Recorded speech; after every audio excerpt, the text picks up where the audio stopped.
So Aries, your week beginning, the 9th of June forecast sees your ruler Mars right at the outset of the week in a very tense T-square with the moon and also with Uranus. There's going to be a very highly charged energy as this week begins.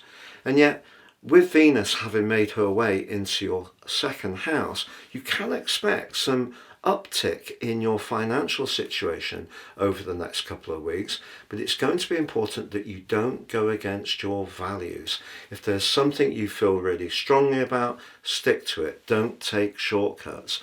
But Mercury, having moved into the sign of Cancer, is also asking you to stay in touch with how it feels. And with Jupiter arriving to join up with Mercury later in the day, if you are talking to anyone, perhaps a contractor, about getting some work done, some improvements in your home environment, that could be something that could start to shape up in a very hopeful way pretty soon. But of course, you do have Saturn and Neptune along with Chiron in your sign. Now, Saturn and Neptune are actually forging a very strong angle to Pluto, the planet of transformation, which is pushing you in a way to rethink your long-term plan. But this could require you to flex from what you have been doing and be open to some fresh beginnings.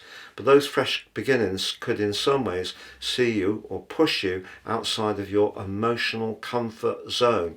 And that could be the rub, because as this week goes on and with the full moon, there may be a conversation you have where you get some information, and it may be information that you can see has some options, but you may not be quite sure which to take. And that could see you getting a little bit tetchy with Mars and Uranus continuing to build up to the climax of their right angle at the end of the week. And part of it could be that Uranus, like the position of Venus, is asking you to think in a way about how you might approach your resources, your sense of self-worth, your skills even, but in a fresh way. So there's a lot of change, but also the potential for some turbulence and stress. But sometimes through these kind of tense moments, we actually evolve the most. It's like that old saying, you can't make an omelette unless you break the eggs.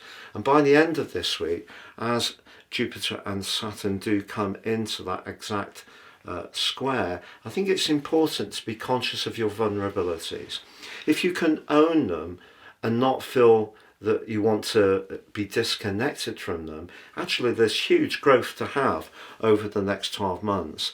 But if you're someone who is going to maintain a proud presence, a proud exterior, you can do it, but it may mean that actually it's stunting you from really evolving towards what's really right for you.